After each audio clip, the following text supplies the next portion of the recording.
they're still open, but they've changed. So what we're going to do is we're going to let Judah count us in on the intro, and we'll start live. And we're waiting for our partner in crime to show up. He's at a board meeting, so he's left us alone. Hey, so I don't know if that's a good thing or a bad thing. Nothing good can come of that. So we'll let Judah call us in, and while we're doing it, just something to think about. This is a real estate show. I just opened up my Paragon for the first time, and there's only 25 homes that came on the market in the last 7 days. I don't think I've ever seen it that low.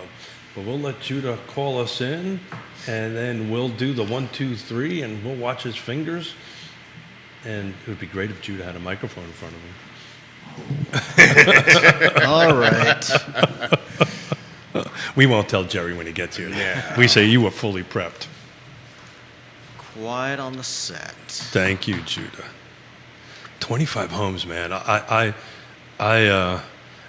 keep a picture, Johnny, of week over week, and I'm going to take a look at it here once the cameras go live. But I do not remember seeing that many small homes, less homes on the market. Good morning, everybody. Welcome to Real Talks with Keith Smith. If you're wondering why Jerry isn't calling you in, because he's in the middle of a board meeting, he left us alone, so watch out.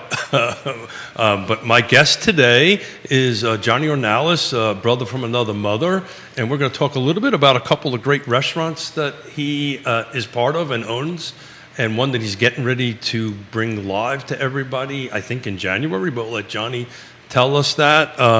And also want to chat a little bit about Thanksgiving traditions. So once Jerry gets here and up and loaded and be able to watch the feed, if you got a Thanksgiving tradition to share, why don't you share it in the feed, and we'll talk a little bit about it. We'll talk about the Smith/Proci, which is my mother is Italian and my father is Scotch-Irish, so that's going to tell you a lot about how much fun Thanksgivings are. But Johnny, welcome. Good morning. Good morning. Good morning. Thanks. So we were talking in the run-up. You just came back from California. Just came back from Cali, yeah. We took a little, I took a little adventuring out to California. You brought River with you, didn't you? Yeah. I didn't get a call for bail money, so I guess it went okay. I had a little, safety. Yeah, a little stash hidden back. I went to Cali, and River caught up with me up there, and I actually did a lot of running around the first 2 days. Went into Superior equipment company there, and they walked me through the whole factory setup for tortilla machines and all that stuff. So it was good. But you also were doing some menu kind of We're doing tasting. some menu. Yeah, we're looking into, like we've said before, we're trying to bring some of the Cali vibe into Charlottesville. A little bit of home for me into home. We came back with some good ideas. They're doing a lot of stuff with drinks down there that we haven't seen over here. Unique things, not strange, unique. All right, I'm going to give it a shot. Mexicali? Mexicali. I'm going to write this down. Mexicali. There you go. So talk about the menu. What are you thinking you're going to do a little bit different there that we haven't seen in Charlottesville? Thank you for doing this, by the way. Oh, you're welcome. There's very unique things. Jackfruit is one of those things that I'm starting to experiment with. Well, what's that now? Jackfruit. I'm sorry. I may not be the only person that doesn't know that. On the set, I may be the only person that knows that. So it's a fruit. Obviously. It's a prickly, large, thorny fruit, and it's called a jackfruit. And they use it a lot. I was introduced to it in Mexico, and in the tropical areas, and it's one of those interesting fruits that you taste it raw, and it's like you get all these flavors out of it. But I had looked at it before, and I ran into it there And we're going to be doing some interesting things, some vegetarian options with jackfruit. So into like the tacos and different items there too. So when we last spoke, Yeah. you were in the middle of the renovation. So let's talk I about still that. am in the middle of So how are we doing? What's our next step? So- And when are we going to open up, you think? So I'm in the middle of the renovations, just like with everything else right now. Contractors getting them in. They're telling me December, January. So I basically wiped out my garage and threw all my tools in the truck, and I'm doing the renos. So we are pretty close to the front of the house. We're still looking into kitchen. Is not a whole lot that needs to be done. That's pretty much set up, fortunately. How many beer taps are you going to keep? We are looking anywhere between 10 and 12. So we're going to have 3 different stations in the bar. There's going to be 3 different bartenders. So each bartender is going to have their dedicated lines. That way we can try to keep flow moving in the bar area. And we're looking, I'm still pushing to try to, if we can do a soft opening before the end of the year. Ooh. And maybe I'm going to write that down. Yeah. And, maybe do a New Year's bash for everybody, All right. I'm in. I'm in. So that's what we're hoping for, and that's what we're moving for. I remember when we helped you open up El Mariachi in Zion's Crossroads, and it was funny. I was thinking of you and Stephen on Saturday. We watched our granddaughter over on Saturday, and we did our swap at Zion's Crossroads. And it was late in the evening, whatever. But I drove by your restaurant, and it was slammed. They stay slammed on the weekends. So talk about that. Talk about why you think that was so successful out there.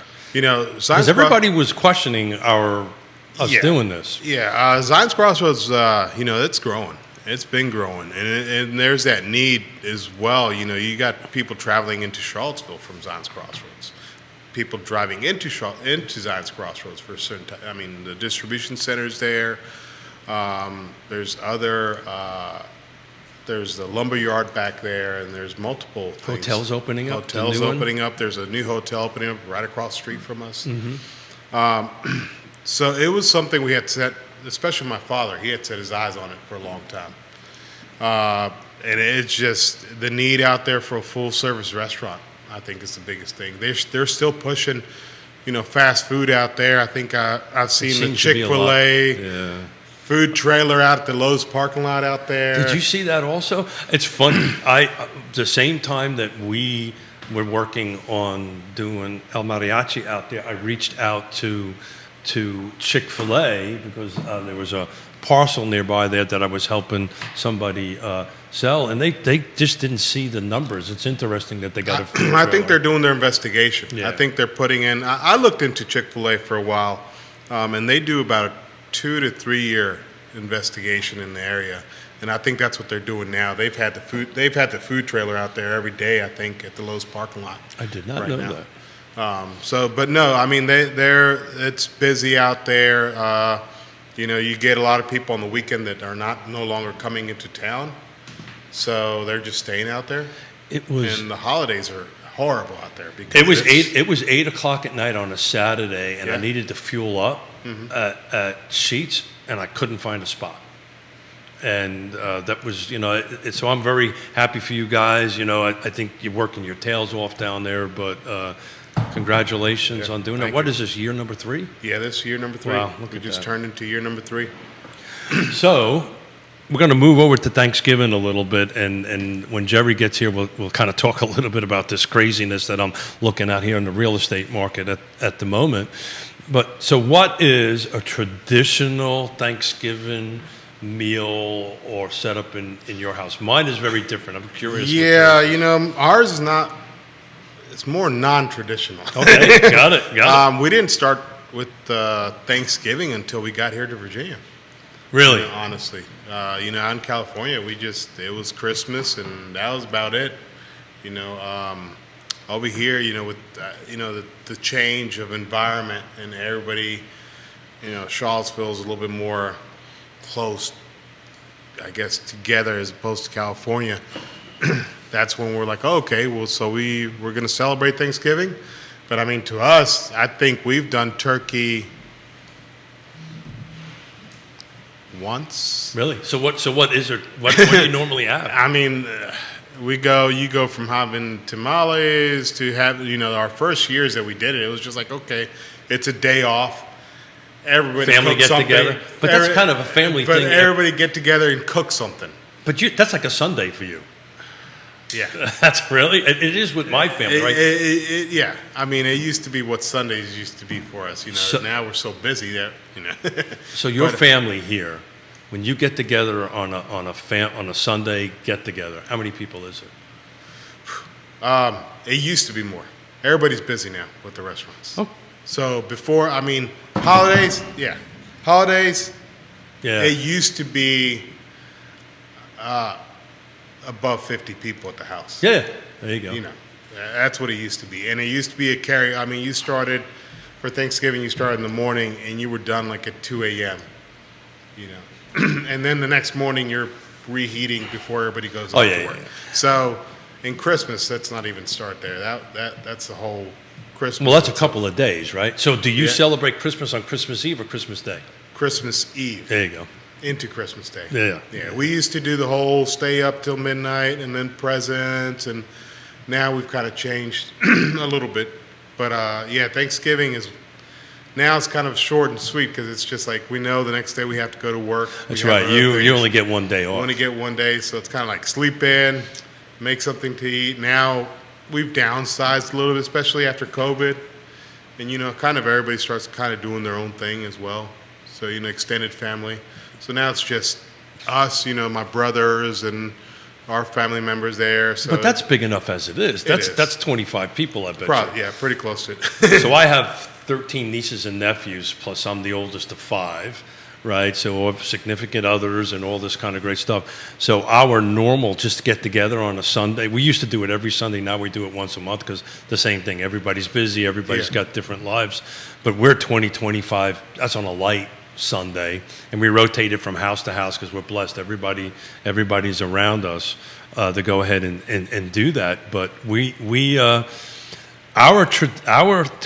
I'm half Irish and half Italian. Okay. So we have lasagna every Thanksgiving. So we have either fried turkey and baked turkey, and then we have lasagna. So there's usually a split in half. There's the Italian side that has this Italian setup, which is usually like a lasagna, setup on it, and then on Thanksgiving it's the traditional whatever turkey and Turkey and stuffing all and that all that stuffing good and all that filling in. Yeah, we don't, like I said, we've had turkey maybe once, and I don't think it got eaten. Pretty hard to put that in a taco, right? Yeah, Turkey. yeah. Well, you got so many other things, the salsas, the carnitas, tamales, and it's just like you look at the turkey and you're like, yeah, I might get a piece later on.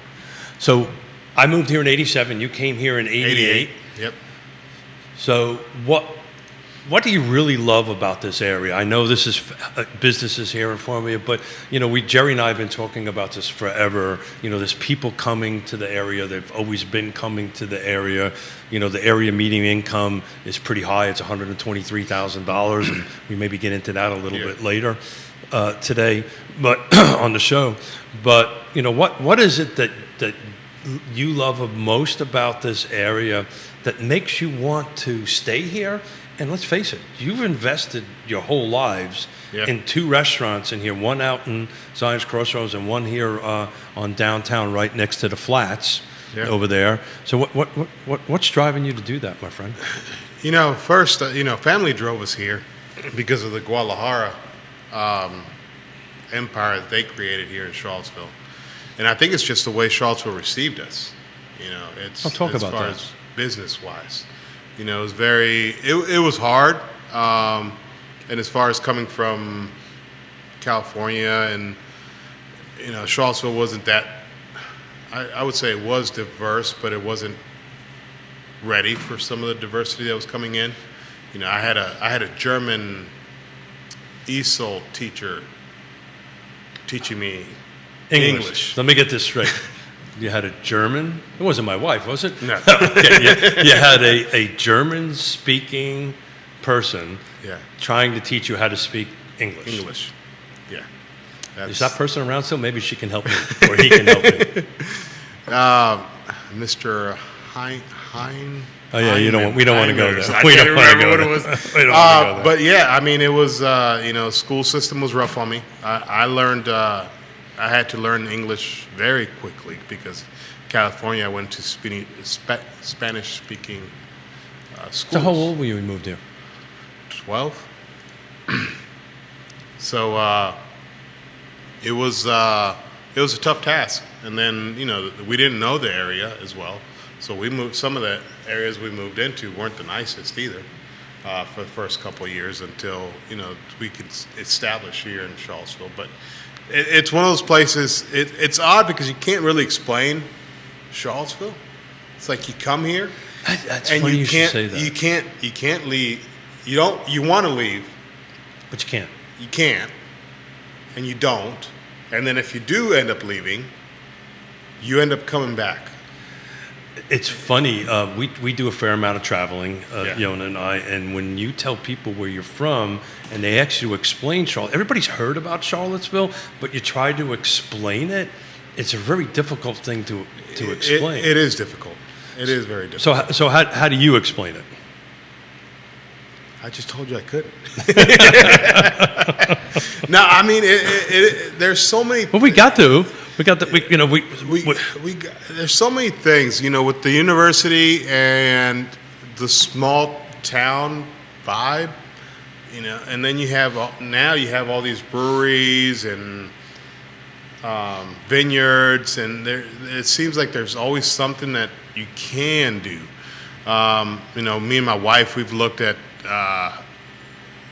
when we go to like larger cities like Richmond, D.C., and now that I went to L.A. was just like a thing. I showed up and it was like I told my wife, I was driving around, I was like, I don't know where I'm going, but I don't feel like I'm lost. There's not that thing that you go places. Sometimes you have the GPS on and you're constantly driving. You're just like, where am I going? You felt accepted, Yeah. right? But you also felt accepted here, right? Yeah. So Jerry and I have been talking about this, and I'd love it from your perspective on it.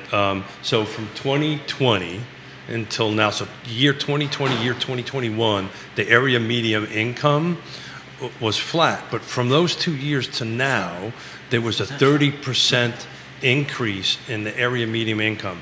And and thank you for doing this. You're sponsoring a once a month show that we're going to be focusing on the Hispanic home buyer and the Hispanic community. But talk about it from your perspective. That jump up, from your community's perspective, from that jump up, how is that impacting the folks in your community? It's impacting in a way.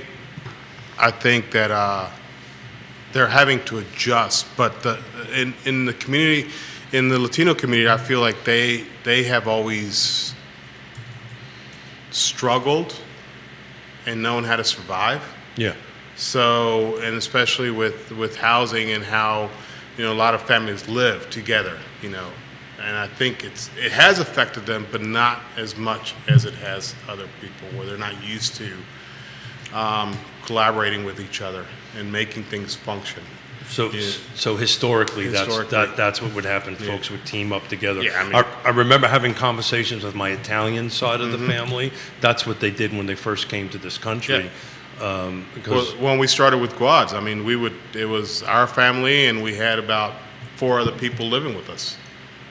So if there's a change where, if there was a change in money, they could adjust because there's extra people at home. let's welcome the man, the myth, the legend. Absolutely. It's good to see you, gentlemen. Good morning. I apologize to everyone that's watching the program right now. I had a board meeting today that ran long. Well, that never happens. It's great to be with you guys. Johnny, it's great to see you. Yeah, good to see you too. Yeah. Same, Keith, with you. Yeah, same here, my friend. I hope we did a decent enough job to kind of keep the conversation going. But we kind of kicked it off on welcoming Johnny and talking a little bit about his restaurants and some family traditions. And then I was trying to dive into some data because this is the first time I've ever seen in the last 7 days only 25 homes come on the market. Yeah, limited inventory right now. We're seeing that the days on market are getting longer, but I would imagine we're celebrating Mexicali. We are. And the progress that you're making on the old World of Beer location. I know that I've been talking about your restaurant with our friends and our family and our platform and following, and Johnny, the chatter's been so positive. You know, it's one of those things. You know, walking around, I've got a bunch of friends asking already. It's like, when's it? We even talked to a few bartenders in Cali. They might stop by at some point. What's the grand opening? I'm sure Keith asked you. We already went through this. Yeah. So we're hoping to do a soft opening maybe last week of December. Fantastic. Yeah. Good So for you. That's where we're plugging along. Will we be invited? Do you need an invite? Do you need an invite? No, I've never needed an invite before.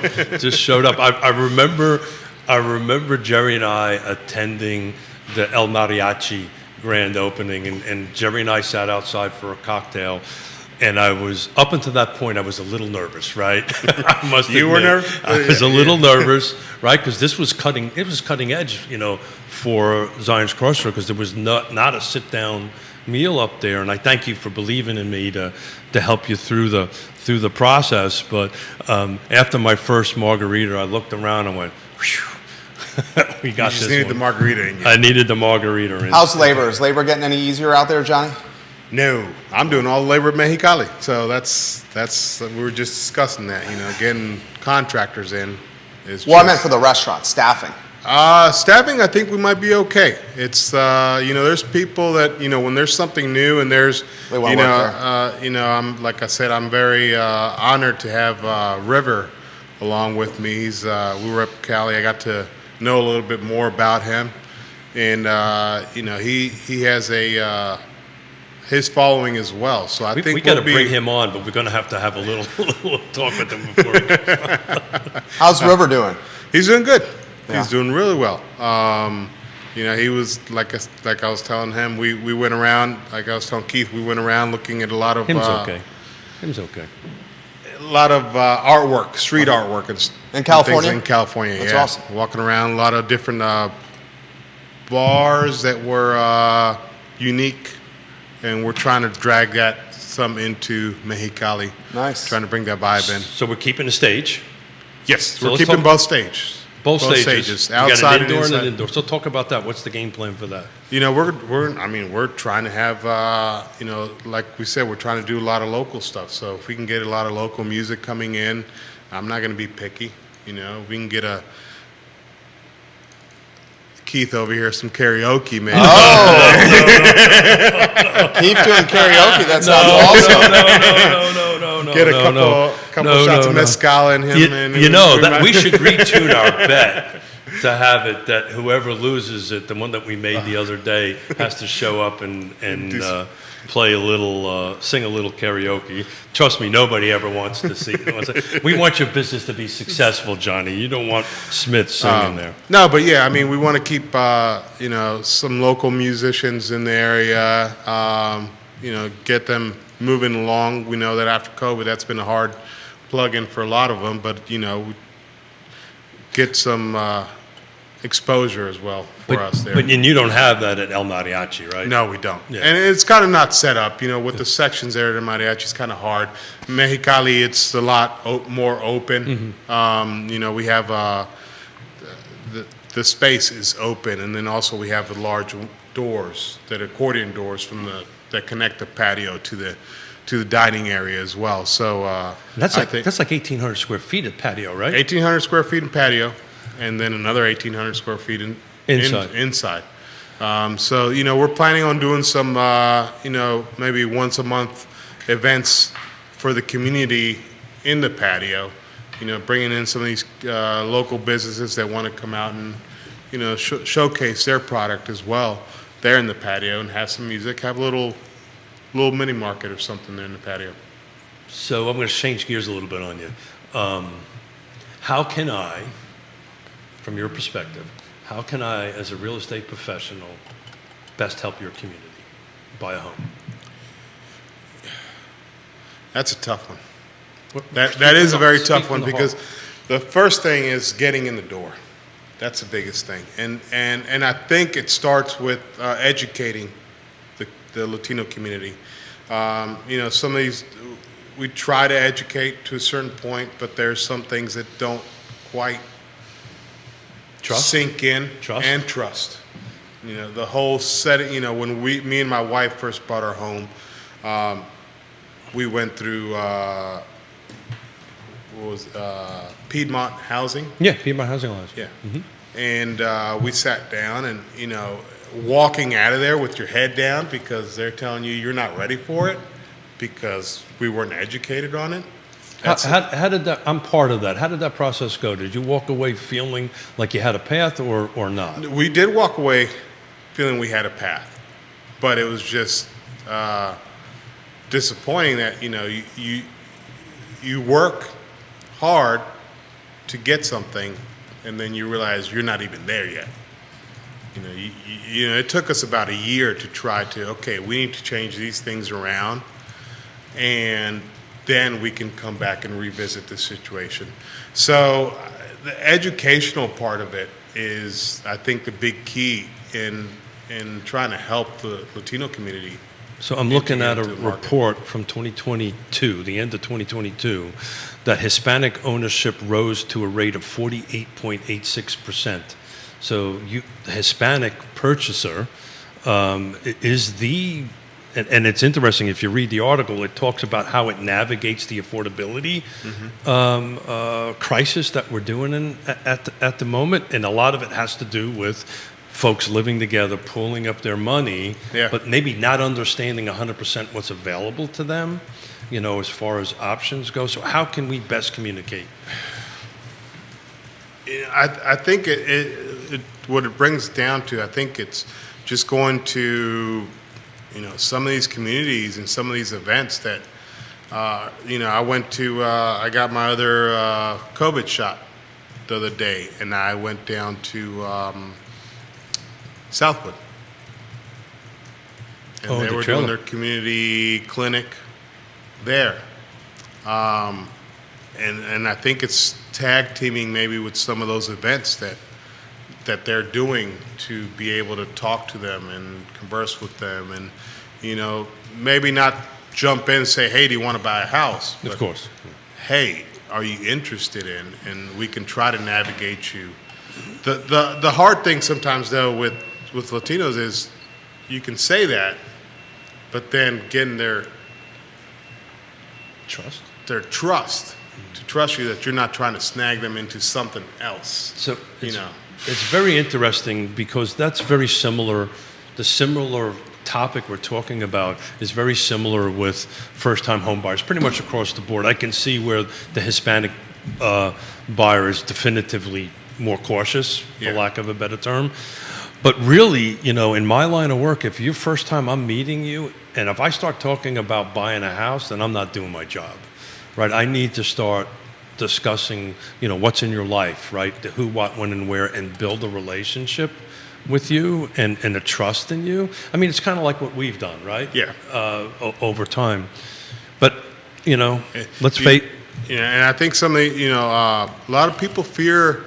I've got a lot of employees and everything that don't have bank accounts. Wow. Because they don't trust.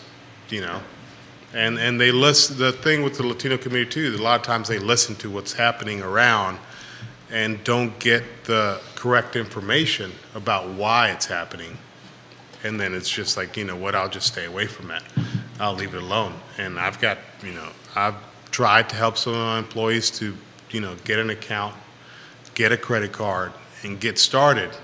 And it takes a while. Even though, I've worked with some of these employees 5+ years, even then it takes a while for them to kind of, okay, this is what I need to do. So this is the path that I need to go into. And thank you for being here and thank you for doing this, because this is something that I've been trying to figure out what to do and how to help. And we've got these skills, but I don't know how to translate it from here to help your community. Would something like a I don't want to call it a first-time home buyer, but with some sort of seminar or some location, would people show up to that? If we Honestly, I promote it? think you need to start hitting the church. Oh, That's a great idea. I mean, just You don't start- stand next to me, though. Lightning bolt might hit me. That's a great idea, Johnny. churches, because a lot of the community on the weekends, that's where they're at. And the trust is already there in a way. So getting to know people there I like and it. getting to be a part of their events, that would be a way to create this little forum just to say, hey, if you're ever looking to purchase a house, this is kind of what you need. This So is I think the Hispanic community gets it. When you're almost at 50% of homeowners rate that rise on, they understand the value of ownership. They just don't have the path. They don't have the path, and I would be interested to know what percentage of that is owner lending, Seller finance? Yeah. because That's I've a got a great lot of question. family members here, cousins and stuff like that, and I asked Virgil last time what the path would be, but I think it was more a question for Ricardo, was how to get them away from that, because the seller finance, Well, I it's honestly don't know how that functions. Sounds interesting, but it's also easier. We It's easier. can surely talk about that. Jerry's done enough of them. I've done enough of them on that end of it. But it's probably back to this trust thing, right? Because more than likely the ones that they're doing in seller financing is probably other folks within their community. The Latino community is a little weird, and I'll say that, and I'll probably catch heat for it. But if you came to me and offered me a house, I would probably get it from you than from the bank. Explain that. Because of trust. The trust. Yeah. The trust. I mean, especially from the banks in Mexico, Salvador, Honduras, and all that. You go to a bank there, and it's just like there's only one person walking in the door. It's only a person that's going to do the operation that they're going to do, whether it's cash, check, deposit, pay a bill, or whatever. So it's very strict, and I've said it before, even immigration. I said it before. I went to take my mother-in-law. They wouldn't let me in the door. And as soon as she got in the door, basically they already told her, "Hey, these documents are false. You're denied. You're gone." That's the same way banks operate down there. It's Or you not have just to- there. It's also in Europe because Yona and I have bought and sold a lot of property in Europe for her family. It's very similar to the same thing. It's mostly cash. It's controlled by the banks. There isn't a traditional, like we have here, real estate end of it. We go down to St. Martin a couple of times a year. Half the island is Dutch, which functions as the same as the United States. Same type of banking system. On the French side, it's very similar. When you talk to the local French Creoles, the local French folks over there, they don't go to banks for that. They either directly connect with the seller. Correct. Getting title over there is a little bit complicated, but that's interesting. But yeah, so I mean, I don't know. From a seller finance, it's probably less paperwork, less things involved, and also they're not used to that process. If they're not getting checking accounts, so they're not used to a banking process here in the U.S. We're used to what is used to in Mexico or whatever, how you do those procedures. But here, if they've never navigated in there, they don't have that trust with the banks. So if somebody just pops in, I think I went to a restaurant the other day, and they asked me if I knew anybody looking to buy houses because they're out in Ruckersville area, and they're like, yeah, well, we've got houses if you know anybody. So it's like at a restaurant, you're Yeah. able to buy a house. Wow. Through seller because finance. it's a trust thing. Because it's a trust thing. So a quick little education on the seller financing. The struggle with that is there's not typically a lot of them because the seller has to more than likely own it outright or have It sounds like you're talking about they do. Yeah. Yeah. and the path on that is actually pretty simple. On that end of it, it's one, you have to get together with somebody really good like Bill Tucker, one of our fine sponsors of the show. On that end of it, they create, or a real estate agent, we kind of walk you through the process. on it. We create loan documents that generally is a substantial down payment. The interest rate's generally a little bit higher than what's out on, you can get on the open market. Yeah. Not always, but typically. Not always. Not always. Yeah. It's typically a little higher on that end of it. It's typically a little shorter, right? It's not a 30-year mortgage, and that's the other thing. And I don't know about Mexico, but I know in Europe, 30-year mortgages they don't exist. Okay. They're generally 10-year or 15-year on the lease side. They're now talking about 40-year stuff here, I know, which it's is bananas. insane. Yeah. Yeah. I'm not too sure in Mexico what the Well, the it's generally mortgages much are, much but- shorter but I on would, that yeah. stuff. What did you, this process, how does it compare to Mariachi or Guadalajara, you opening Mexicali? Have you learned so much from these other openings?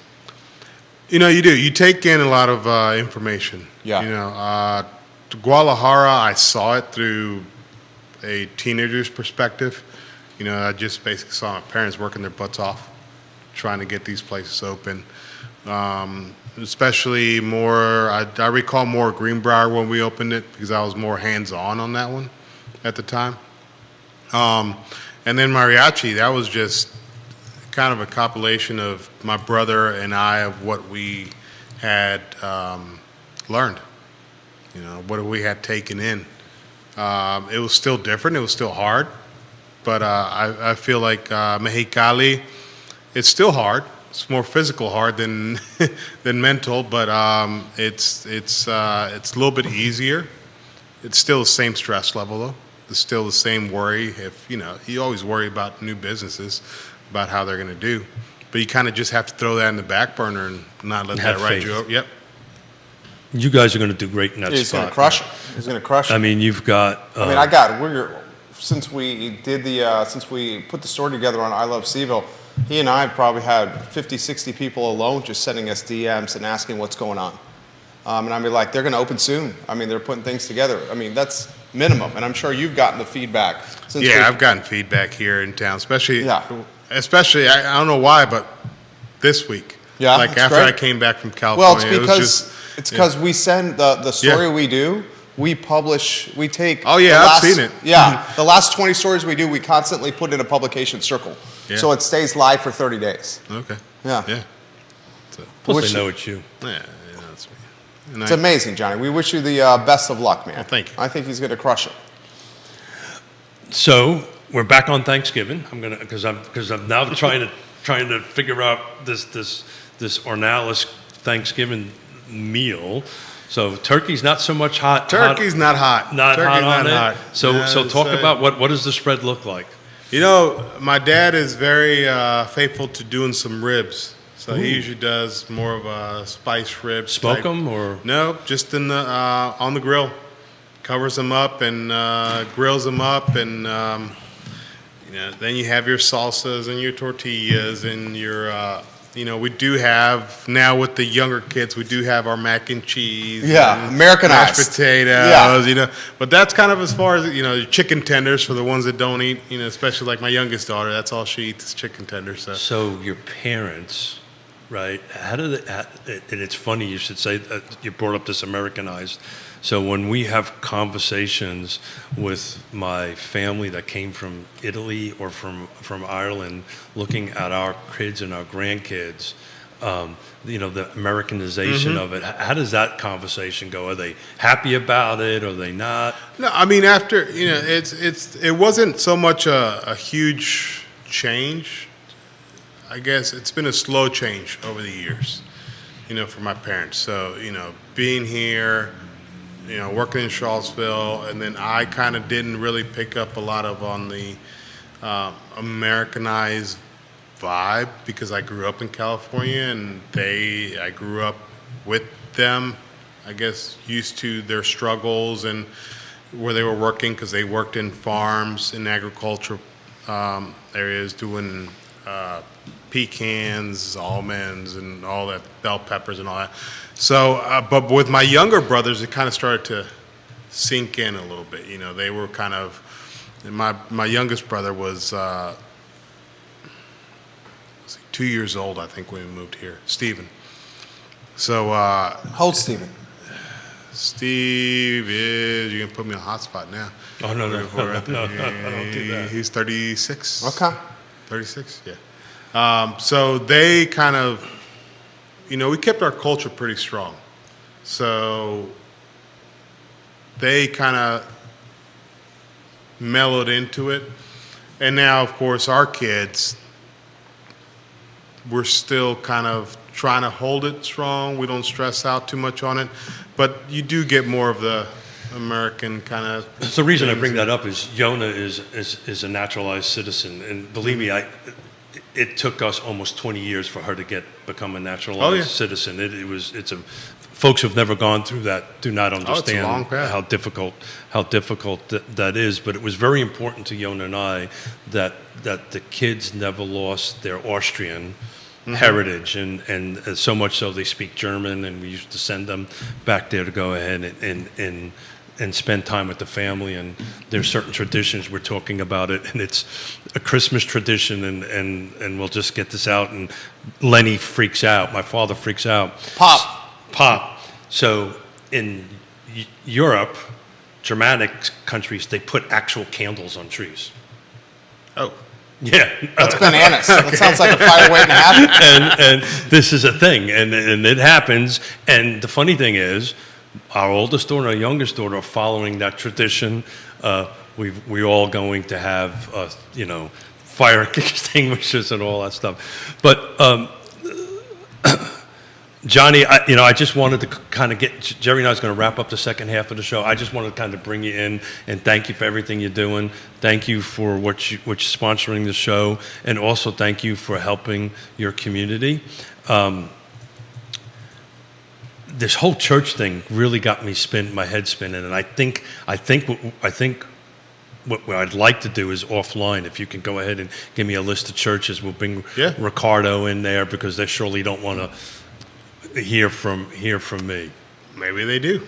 Yeah. You'd be surprised. Robert Mosby giving you props. Johan Torres, Ellie Lopez, Troy Robinson, Juan Sarmiento says he can't wait for you to open. I mean, so many comments on the feed about this. Johnny, you are beloved in this community. Well, thank you. Yeah, I love the community too. Juan says, tell Johnny thank you for bringing Latino owners to the forefront of Charlottesville. Troy Robinson, who's in the food game, says Seville is 5 different ecosystems. Yep. Is what he says right there. 5 different ecosystems. Yeah, I like that. Troy, we got to get you on the show one day. Johnny, thank you. Yes, sir. Yeah, absolutely. Johnny Thank you, Ornelas, guys. guys. We're going to talk about the fact that we got no houses to buy. That's good. Mexicali. We cannot wait for Mexicali to open, guys, in the old world of beer location. Judah, if you go to the studio camera and then a 2-shot, he was absolutely fantastic. Keith Smith, inventory even tighter, my friend. It is even tight. Thank you, brother. Thank you. I just did some quick math. I'm sorry, but I've got this whole church thing running through my head, because I really want to figure out how we can help the Latino or the Hispanic community. I just looked at this same week last year, we're 30% off. Last week we had 64 houses that came on the market. We've got 25 that are on now. So look, I think the market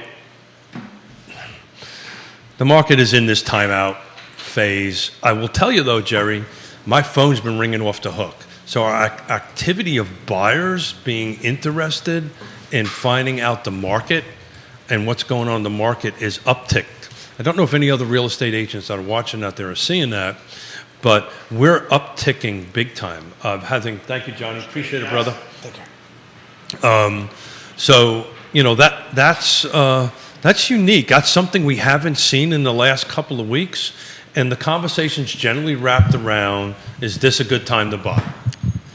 So I don't know what that is. I think maybe it's this fact that the mortgage rate's been stabilized a little bit. It hasn't jumped up. It hasn't gone down much over the last few days that it did about this time last week. So this seems to be a pent up demand of buyers. But when I'm looking at 25 houses coming on, this inventory is just getting worse and worse. So more buyers, less homes. Considerably more buyers, considerably less homes on it. We were looking at numbers from 2020 to now that we're about 63% down in volume, I'll bet you when we run the end of November's numbers, I think that percentage is going to be higher when we add this extra month. I've been looking at this religiously for 3 years. I don't ever see I've never seen 25 homes come on the market. Maybe somebody on there can chime in and correct me if I'm wrong, but I've never seen in the last 7 days that low. Do you expect more after Christmas, though? Maybe it's the holiday lag right there. So and that's literally since a week. We've been talking to 12 new buyers. Wow. And it's the same thing, very, very diverse buyer profile. Okay. Right? First-time homers? Well, it's the two markets we've been talking about for a while. Uh-huh. It's me, Yep. ancient, Okay. 122 years old, Yep. and Z and millennials. The Zs are coming in a strong way on it. But and to the conversation we've had with Johnny, and I'm so thankful that he spent the first part of the show with me and helped me move the show along. So thank you to Johnny. But you're seeing the multi-generational conversation increase. So it's interesting. The millennial buyers that we're talking, it's pretty much split down the middle. About 12. It's about a dozen. Half are boomers and half are, let's say, Gen Zs and millennials. Both of them are always also having the same conversation about, okay, what does it look like if we ask mom and dad to move in with us? Right. Or what does it look like if we ask the millennials to move into it?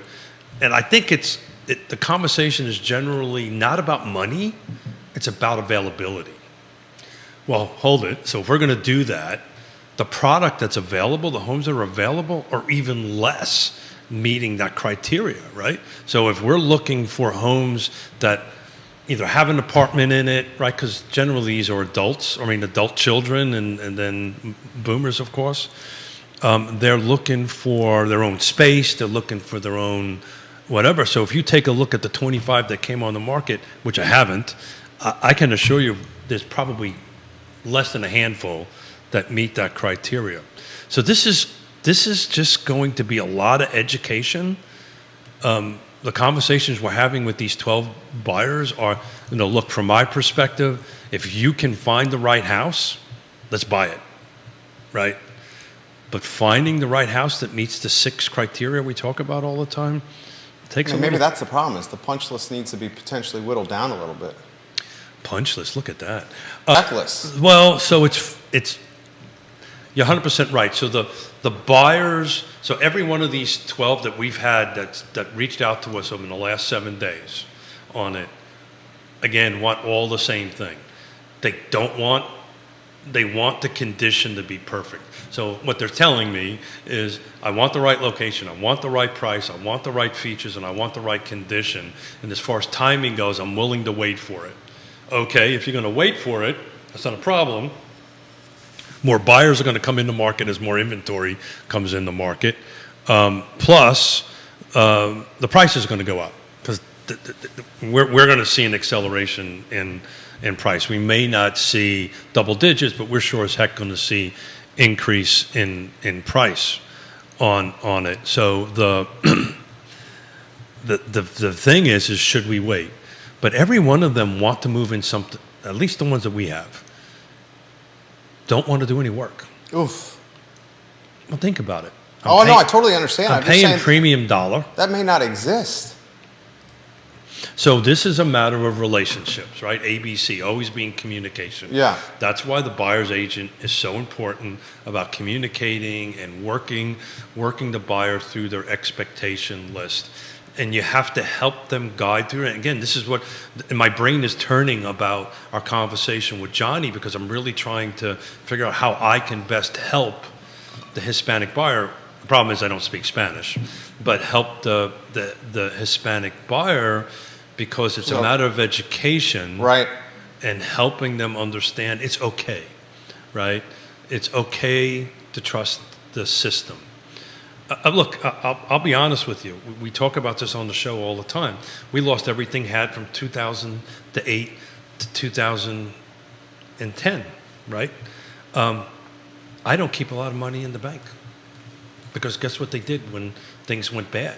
They took everything out of our accounts. So I get that understanding of it. We keep our money tied up in different places. Oh, Yeah. you know a guy? I know a guy. It's under your mattress, right? Well, you hope not. Yeah. Well, if it is, it ain't there. You hope not. But yeah, so I can have this conversation about that. I've also lived under communism where I understand what it's like for these entities to have this control over you. But it's okay to trust the system. They don't have a lot of reason to trust it. They've been kind of kicked around quite a bit, so I appreciate that. But I want to figure out a way that I can truly help and give back. And this church thing is a great freaking idea. So thank you, Johnny, for that. I just you might not want to stand next to me when the lightning bolts start. Well, no, you should go. Oh, come on. Start hitting. You should go to the church. I don't know. It's mostly Catholic, and I'm Catholic, and I can't tell you the last time I went to confession. So Woody Fitcham, hello. Hey, Woody. Gary Palmer, hello. Vanessa Parkhill, James Watson, Kevin Higgins, Jamie Turner, Lisa Costello, hello. Welcome to the show. Georgia Gilmer, Ray Cadell, Johnny, Betsy, great to see you. Trevor Knight, Johnny, hello. thanks for coming Nelson, in, man. John Neal, Jesse Rutherford, Mr. DL, Patty Rowe, welcome to the broadcast. Seth Liskey, great to see you this morning. Liza, Tyler, welcome to the broadcast. 30% off the same week. That's just blowing my mind. Give them the stat again. So last 7 days in our car footprint, only 25 homes came on the market. The same week last year, because I learned how to figure this thing out, is, hold on a second, let me make sure I get the right number in my trusty cards. Trusty cards was, hold on, Smith, 67. So we went from 67, sorry, I apologize, 64. 64 to 25, which, according to my trusty spreadsheet that I've got here on the computer, is 30% difference. And you still think it's a good time to list right now? I do. Can't use the word but. Oh, by the way, Miss Yvonne Weidel is taking a real estate exam this morning. Oh, fantastic. So Good we luck. need to Yvonne. keep our His fingers daughter's crossed. getting in the game. She's taking her state exam today. So anybody out there, please get some good vibes and wish her luck, because she's going to be a good one. But it's got to be in the right now. Location always matters. Micro location really matters right now. Price always matters. The right price really matters right now. And the features and conditions got to be right. So if you're hitting those three, there are buyers out there. I just had 12 of them. If there was the right house that met all their criteria, they would put contracts in it. They're just waiting for something else to happen. And the conversation that we have to have, Jerry, with them to navigate them, okay, we're at the right location, we're at the right price, we're at the right features, but let's talk about the conditions. Okay, so is it a paint job, right? Or is it a new HVAC? Is it something that we have the skills and the tools to help you through that? Or is it a full kitchen reno? Is it something else that has to be done to help the house? And I can see how at this point that would scare somebody. So we have to help navigate the conversation and help them move through the process and say, okay, look, if anything, we're very honest and direct, right? So if we don't do this now, that is cool, right? We get it, we understand it. I think if you buy this house now, there's maybe $25,000 worth of work, right? Because I'm in the business, I can pretty much ballpark something pretty close right now. If you wait 6 months, is it going to cost you $25,000 more? And oh, by the way, you might still have to put, because the product is probably not going to increase, the type of product is probably not going to increase from now. So if you're ready to do it, it's always a good time. This one's a very good question here. Thomas Baker watching the program, and he says, for Keith, Why are the homes that are on the market right now just not moving? We all check out Zillow and the various real estate apps, and it's clear the inventory is not selling. Yeah, so, He's basically saying there's buyers. Why aren't they selling? yeah, buying. Why aren't they buying? Yeah. Right, yeah. So I think I'm trying to explain it. I think that much like the conversation we had with Johnny, they're just a little extra level of fright. They're a little afraid to do anything right now, and they're also waiting for something to happen which they don't know what it is, right? But you're 100% right. I think and if the interest rate drops a little bit further, I think you're going to see people really coming into the market beginning of next year. You know, definitely in January. I think the spring market, as far as activity goes, is going to be in January. So, look, if you're in the market, you can afford it, and it checks all the right boxes, man, now's the time to do it. Particularly new construction, by the way. We were looking at, we have a buyer that we're working together for a new construction in Richmond. And they're offering a 5.5 30-year fixed rate.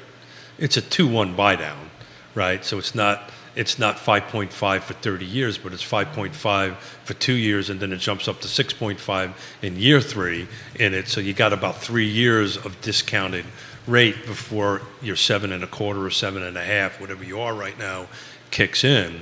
So we've got new construction buyers that are looking there, and also over here. Here's the catch: got to go into contract before the end of the year. Right. That's a lot of pressure, especially when it's you're a lot of 2.5 weeks. It's for a the lot of holidays. pressure. We got Turkey next week. Yeah, 2 right? weeks for Christmas, 2 New weeks Year's, for the Jewish Christmas. holiday. So they answer the question more. I mean, Thomas follows by saying this. He goes, "It just seems like nothing is moving right now." That's exactly right. That's exactly right. Now, we had 59 go pending in the last 7 days, so something is moving. Homes are selling, but they're hitting this right criteria in it. We had 61 close in the last 7 days. But right now, you know, look, I'll pull up, we can just take, say, Albemarle County and take a look at single-family detached and take a look at, you know, what the average days on market. You know, we're creeping up there to probably into the 20s, right? I'd imagine. I'm going to try to do this in Days talk. on market? Talk at the same. I would say it's at 20, if flirting with 20, if not eclipse 20. Well, I'm going to try to do And, the, and as you get into the more expensive, the higher price points and closer to jumbo, it's getting longer in the tooth. Oh, without a doubt. I mean, you got stuff that's in that's surpassed the jumbo market. What's jumbo? 724, 726. Yeah, that is, you know, flirting with a month and change. Well, we're going to actually look at that here in a minute. So as you Let's see, are talking, the jumbo threshold, I think that's right, 726, 724, somewhere in that limit. Obviously, it's dependent by state. Comments are coming in. I see them. I will get to them, guys. We're picking up the pace and tempo for you. I know you guys like when we do that. Yep. Here on Real Talk with Keith Smith. If you have some questions, put them in Smith's the a little feed. slow. No, you're not slow. Look at that. Look how close. You need a pace setter. Look, I need a pace setter. I need somebody to pace Yeah, you Smith. need a pace setter. It's much like when I do a bike ride, right? Yeah. I need a pace setter. Yeah. I need somebody. Well, what I really need is somebody about 20 years younger than me to cut the wind in front of me and to go ahead and pull it. I tell you, it was cold this morning. I froze my you-know-what off this morning. So it's interesting. Single-family detached, no new construction, active in Albemarle County. So this is everything that's active, ranging from a low of 229, which I'd love to know where that is, to a high of 4.2 million on it. But the median days on market are 19. These are active, which I was close. I said about 20. Average is at 38. But if you go back to a couple of shows, we were showing what the median average is. We had a slide for that. We have to hit about 40, 43 to 48 days on average to kind of get to the average over the last 20 years, and we're only at 20. Here's the deal: 20 to 5 is a huge jump, and that's what everybody's seeing. when something's on the market for That's 20, a 4x jump. that's a 4x jump, right? Now do the 700 plus days on market. If Oh, you don't want to see that. $700,000 is the threshold. What's the DOM on So anything? 700 is the Yeah, let's just say let's go with the jumbo market here, because that's a different loan product. is it very Viewers different, and listeners watching very the program. different. 726,200. So I was right. 726,200. So there's 11 available. There's more than 11 available. And you're saying Albemarle County only? Albemarle County only. Okay. I'm dealing with that because otherwise I got to get to a different shit. So we're just dealing with Albemarle County single family detached, right? No new construction. There's 11 ranging from a low of 850. So there's not even one for 750 available because I put 750 and up. Didn't tweak any acreages and like that. Median's 20. Average is 57. So the average, so the average across the board was in the 80s, if I remember the slide right, and I'll have to dig one up and take a look at it here real quick to make sure I'm doing it. But you can see stuff 750 and over is getting close. And you're not including new construction in that? Not new construction. Okay. Yeah. Yeah. So there's 11. I'll double check it. Yeah. Make sure I've done it right. And All active detached Albemarle County. No new construction. There's 11 homes available. This is all active, 11 homes. Okay. Yeah. I guess there's just a lot of proposed product in the pipe. There are a lot of paper houses. If you add new construction in it, that number jumps up. But I typically try to pull Do that you out. think it's the folks that are in that price point not realistic on price? I just think $750,000 jumbo loan at 7.5% is an expensive loan, and typically, that particular buyer. Well, I guess what I'm saying is, why would you list at this time when this is what's happening? It's always gets back to price, right? Well, it only takes one buyer, right? And I will, look, Jerry, I will tell you, we've had this conversation with a couple of listers that we're talking to right now. When you sell between now and the beginning of the year, that buyer is real, ready to go, ready to close, has done their homework, and they are pretty much a rock solid buyer at that particular point. So if you're listing, if you have to list now to sell, again, most people that are selling right now have to sell, right? So if you have to sell, getting out on the market on it, I understand that the thinking is well, if we're not going to sell before the end of the year, and we're at 1120, Because it's not going to happen before the end of the year now. a cash deal. A cash deal. If I put something on the contract tomorrow, A or loan Friday- deal. It's not going to close between now. No. With the holidays, I think that's a push and a stretch. Well, That's going to be really tight. Well, if there's some loan officers watching, I'll bet you any amount of money they'll tell you that they can close it because appraisals are happening in a week now instead of You're 2 or saying 3 a weeks. home someone sees right now goes under contract. You're saying you're willing to bet that a loan deal, a non-cash deal, can close before the 31st close of business. I think so, but it has to be in the next couple of days. That puts us at about a month. Close on Thanksgiving Day. No, Or under contract on Thanksgiving Day. you need to be under contract by the end of this weekend to close. Now, some loan officers will tell you they can do it in 2 weeks. Some loan officers they can tell you can do it in 3 weeks. That may be the loan officer. Right. Now you need to have a conversation With your home inspector, with your your appraiser. home, with the the loan officer is probably got. I think appraisers are turning around. Would that be a great question for Woody? But I think appraisers now are turning stuff around a lot faster than they used to. I mean, they're not. They're other than Woody Fincham, most of them are not as busy as they are now because look, we're 63% down in sales since 2020 on it. So I think you could. I mean, if we wrote a deal somewhere between now and Sunday to close before the end of the year, we could do that. New construction definitively because they want to make it happen before the end of the year. And a lot of people don't know when you use these programs, you have to work with their preferred lender. You have to work with their preferred closing company. A lot of folks don't know that. This is a great follow-up question from Laura, who's watching the program, and she says, does Keith expect price cuts on these homes that have been staying on the market for a long period? Or does he expect them just to be pulled off the market and then repositioned in the spring market? Maybe yes, maybe no yes. The second half is probably more than likely than the first half. They're just right? going to pull them off and then put them back on. Yeah, so what you would see is... Because I would imagine some listing agreements are getting close to expiration. It depends on when you start, right? Yeah. What's the standard listing agreement? Oh, we usually do it for 6 months. You do It's just 6 a months? standard Okay. kind of 6 months. But it's negotiable, right? It's whatever is working between the seller and all that stuff. So here's the deal. If it's vacant, I don't think you're going to see them come off, right? If it's vacant, you're just going to leave it there, right? And let it get long in the tooth? There's little tricks on the trade. You can take it off the market and redo it. But and Zillow and they pick it up. the Zillow and Realtor apps don't reset the DOM. They don't. But look, And that's what people are checking. yeah. Most, I know that happens with the MLS, but most folks are using Zillow. That well, does if you not look at reset the, the if you look DOM. at the MLS, right, it has total and whatever.